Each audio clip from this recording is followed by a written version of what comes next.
tudo bem com vocês? Espero que sim. Estamos começando agora nossa primeira videoaula de biologia com o tema citologia, estudo das células. E nesta aula vamos abordar um pouco sobre citoplasma, membrana plasmática, núcleo celular, organelas, ácido desoxirribonucleico, ácido ribonucleico. Vamos diferenciar uma célula procariótica de uma célula eucariótica. Vamos falar de teoria celular, vamos falar de cromossomos, muita coisa.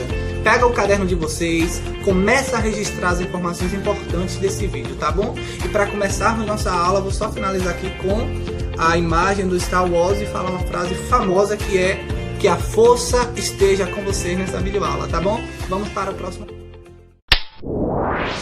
Então, alunos, vamos dar continuidade aqui à nossa aula de biologia, de citologia, né? Vamos falar um pouco sobre a estrutura celular. Primeira coisa, o que é uma célula? A célula, ela é a unidade funcional e morfológica de todo ser vivo. Então, tudo que tem vida vai designar as funções e a estrutura do corpo de qualquer ser vivo, tá bom? Então, em linhas gerais, a célula, ela é quem vai designar as funções do nosso corpo e é ela também que vai designar a parte morfológica, né, do nosso organismo, tá bom, pessoal? A estrutura celular, ela é bem simples e ao mesmo tempo ela é bem complexa, tá bom? Em linhas gerais, uma célula, ela vai ser composta por uma membrana plasmática, o citoplasma e o núcleo. A membrana plasmática, ela é uma pequena película muito fina, sua espessura aí é mais ou menos 9 nanômetros, que está em volta do citoplasma. O citoplasma, ele é um líquido que parece mais um gel, né? Tem uma aparência de um gel, e esse líquido nós chamamos de citosol ou hialoplasma. Dentro desse citoplasma, ou dentro desse citosol, estão dispersos algumas organelas importantes que nós vamos analisar também depois. Uma dessas organelas, a maior delas, nós chamamos de núcleo celular. Dentro do núcleo celular estão situados os ácidos nucleicos, chamados de DNA, ácido desoxirribonucleico, e RNA, o ácido ribonucleico, tá bom, pessoal? Ácido desoxirribonucleico, DNA, responsável por armazenar as nossas informações genéticas. Ácido ribonucleico, ácido RNA, responsável por fazer síntese de proteínas. E esses dois ácidos importantes estão situados dentro do núcleo celular. Precisamos também pegar algumas classificações. O que é um ser eucariontes e o que é um ser procariontes. Primeiro, todos os seres então serão compostos por uma membrana plasmática, todas as células, será composta por uma membrana plasmática, por um citoplasma e por um núcleo. Alguns seres, né, eles vão possuir, além da membrana plasmática, uma outra membrana chamada de membrana carioteca ou envoltório nuclear. Essa membrana carioteca, ela estará em volta do núcleo, né? Vale ressaltar que o núcleo está disperso dentro do citoplasma e o citoplasma, ele é um líquido. Então, se não existisse essa membrana carioteca, esse núcleo e tudo que está dentro dele, os ácidos nucleicos, ficariam soltos dentro do citoplasma, ou seja, ficaria disperso ali, né, todo embaralhado, todo bagunçado dentro desse líquido chamado de citosol. Porém, a membrana carioteca vai compactar esse núcleo para que ele fique fixo ali nessa célula e, ao mesmo tempo, vai gerar comunicação de tudo que está dentro do núcleo para tudo que está na parte do citoplasma. Então, faz essa comunicação através dos poros dessa membrana carioteca, tá bom, pessoal? Então, os seres que possuem essa membrana carioteca ou esse envoltório nuclear, nós chamamos de eucariontes, tá? Animais, nós seres humanos, plantas, vegetais, são chamados de seres eucariontes porque possuem membrana carioteca. Os seres que não possuem a membrana carioteca são chamados de procariontes, ou seja, o núcleo, o seu material genético, né, como eles não possuem essa membrana, ficará disperso dentro do citoplasma. Então, são classificações importantes aí que precisamos pegar. Outras são acelular, unicelular e pluricelular. Quando é que o ser ele é denominado de ser acelular? Quando ele não possui célula. Aí vocês me perguntam, professor, você acabou de dizer que é um ser, então ele tem vida? A questão do vírus, né, que é o único ser classificado como ser acelular, ainda há uma incógnita muito grande em torno disso, se ele possui ou não possui vida. Alguns cientistas eles trabalham na hipótese de que o vírus ele possui vida, porque para ele parasitar uma célula hospedeira, né, é uma atividade muito complexa, enfim, trabalham na hipótese de que ele possui vida. E outros trabalham na hipótese de que ele não possui vida, porque para ele parasitar um hospedeiro, ele necessita, né, para ele depositar o seu material genético em uma célula hospedeira, ele necessita de uma outra célula para ele se reproduzir. Enfim, em linhas gerais, alguns acreditam que possui, outros acreditam que não possui vida. Trabalhando na hipótese de que ele não possui vida, logo ele é um parasita. Ele é um ser acelular, não possui nenhum tipo de célula. Os seres unicelulares são aqueles seres que possuem apenas uma única célula. E nessa classificação aí podemos colocar as bactérias, as cianobactérias, as arqueobactérias. Todo o reino Monera nessa classificação de seres unicelulares possui apenas uma única célula. E existem também aqueles seres que possuem diversas células, né? Como, por exemplo, nós seres humanos possuímos trilhões de células, né? Animais, vegetais, plantas. Então, chamamos de pluricelulares ou multicelulares esses seres que possuem mais de 2 células, tá bom, pessoal?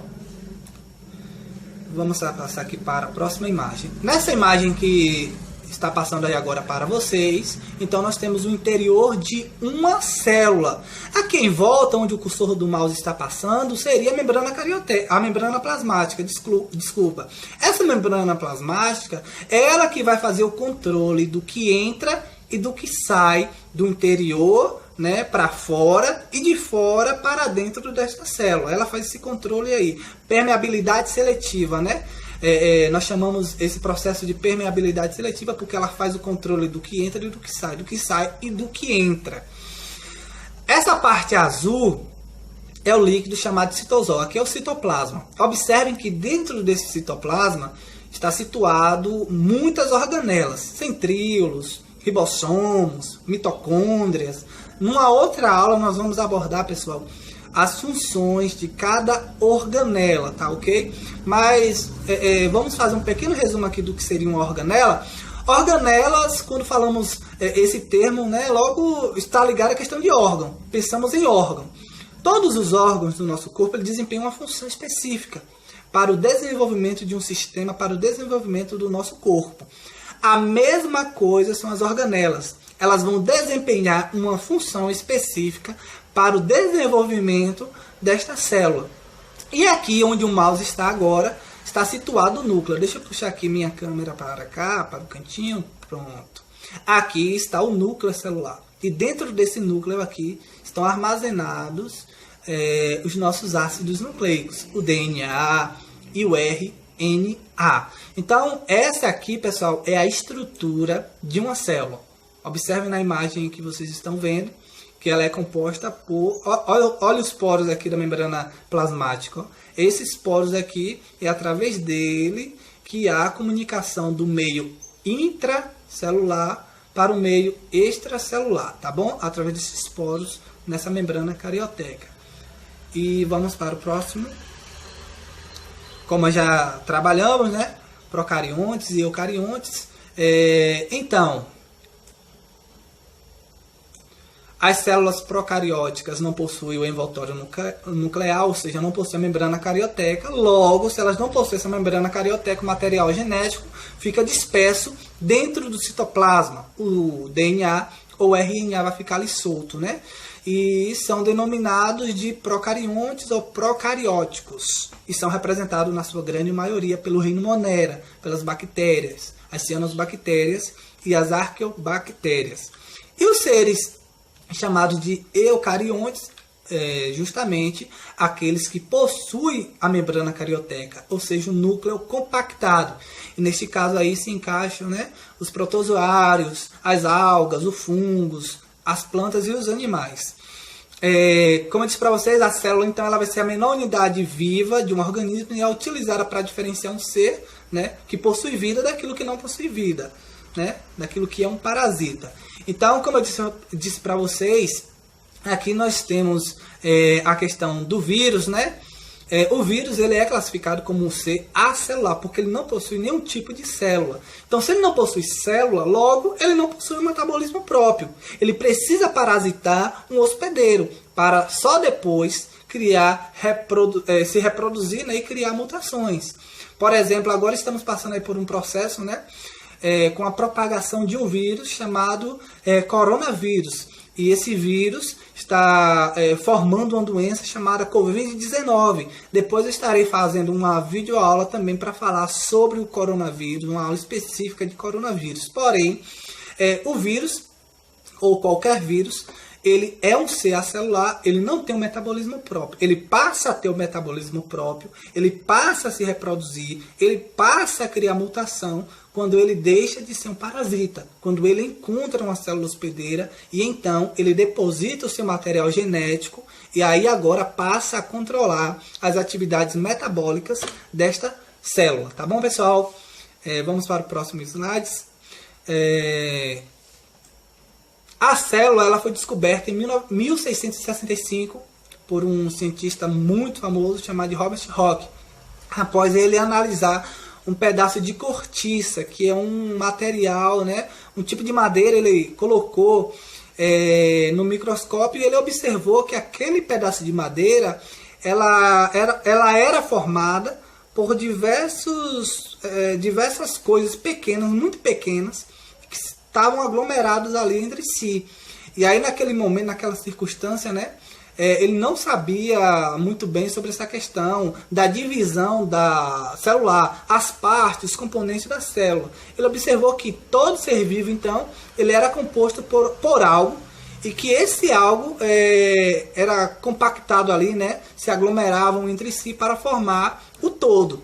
Mais tarde, dois cientistas, Matthias Snyder e Theodor Chavan, eles vão fazer a teoria celular.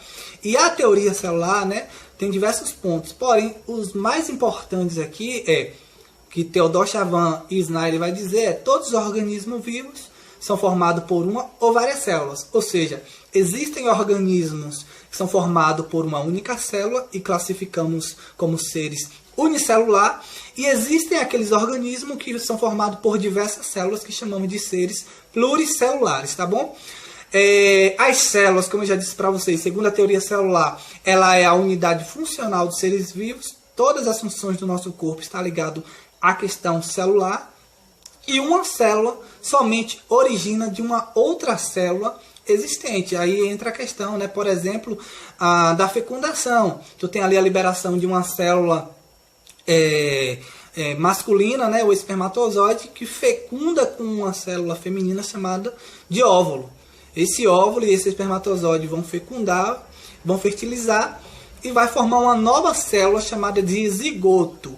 E esse zigoto, né, nada mais é que a união de uma célula masculina com uma célula feminina. Então, uma célula originando uma outra célula, tá bom, pessoal? Então, esse são pontos importantes aí da teoria celular. Então, como eu disse para vocês, a membrana plasmática, ela a sua característica, né? Ela tem uma estrutura muito pequena, ela é uma pequena película, e essa película, ela tem em média aí cerca de 9 nanômetros a sua espessura, é muito fina. Imaginem aí comigo, a célula ela já é a menor unidade viva, né? Ou seja, ela é a menor coisa que existe no nosso corpo. A menor unidade viva, tá? Que existe no nosso corpo. Imagine a membrana plasmática, ela é muito fina. Só pode ser vista através de um microscópio e dado um zoom aí muito alto, né? Para conseguir visualizar a membrana plasmática. Porém, ela é formada por uma bicamada lipídica, né? Vamos chamar de bicamada fosfolipídica, que é associado a proteínas, essa camada. Então, a membrana plasmática, a sua estrutura, ela é formada por proteínas associadas a uma bicamada lipídica. E ela, a sua principal função é fazer a permeabilidade seletiva. Ou seja, é ela que vai fazer o controle do que entra e do que sai. E, ao mesmo tempo, faz a proteção das estruturas celulares, né? Das organelas, do núcleo, do citoplasma. Observe nesta imagem aqui, que a membrana plasmática, né? Dado um zoom aqui em uma resolução maior, observe que aqui, ela, como eu disse para vocês, ela é formada por uma bicamada lipídica. Olha, aqui na parte de cima e aqui na parte de baixo. Essa bicamada lipídica, ela está associada a proteínas. Então, a membrana plasmática, a sua composição é uma composição fosfolipídica associado a proteínas. A segunda parte dessa célula nós vamos chamar de citoplasma, né? O citoplasma, como eu disse para vocês, é um fluido, tem uma aparência gelatinosa, né? Parece um gel. E esse fluido, ele está armazenando diversas organelas. E essas organelas vão desempenhando ali uma função específica para o desenvolvimento desta célula. Por exemplo, possuímos na nossa estrutura, no nosso corpo, órgãos que desempenham funções, né? Por exemplo, possuímos o nosso intestino delgado e ele absorve proteínas. Os nossos rins filtra o nosso sangue. O nosso fígado produz, por exemplo, a bile. Enfim, esses órgãos vão desempenhando uma função para que as atividades do nosso corpo sejam mantidas. A mesma coisa é no interior desta célula, lá no citoplasma em especial, né? Temos lá órgãos, né? Pequenos órgãos, que vamos chamar de organelas, que vão desempenhando uma função para a manutenção das atividades metabólicas desta célula. Uma das mais conhecidas aí, né? Uma das organelas mais conhecidas é o mitocôndria, por exemplo, né? Que faz a respiração celular, respiração aeróbica e anaeróbica. Numa outra aula também nós vamos falar um pouco sobre mitocôndria.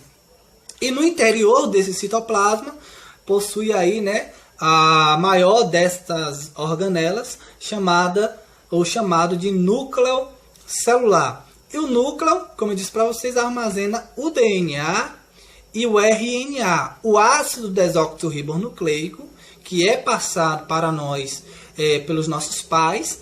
Cada célula do nosso corpo vai ter aí 46 fitas de DNA e nós vamos ter também o RNA. DNA vai armazenar as nossas informações genéticas, ela que carrega os nossos genes, né, que vão codificar proteínas, que vão estar armazenando uma determinada informação que foi passada para nós e que essas informações será levada para o RNA, onde vai fazer a leitura desse código, né, e produzir uma determinada proteína com base no código que veio através do DNA.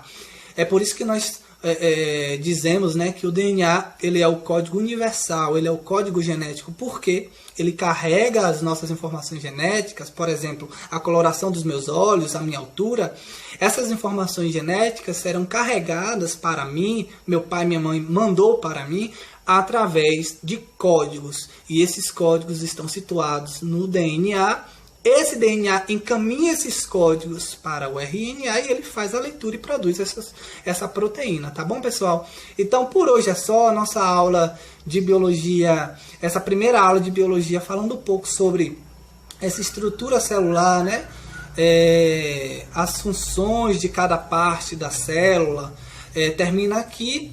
Na próxima semana estarei divulgando a nossa próxima aula, né? Vamos estar se aprofundando um pouco mais sobre essa questão celular. Vamos falar um pouco sobre as funções específicas, por exemplo, das organelas, né? O mitocôndria, os lisossomos, os ribossomos, centríolos, complexo de Golgi, retículo endoplasmático, rugoso e liso.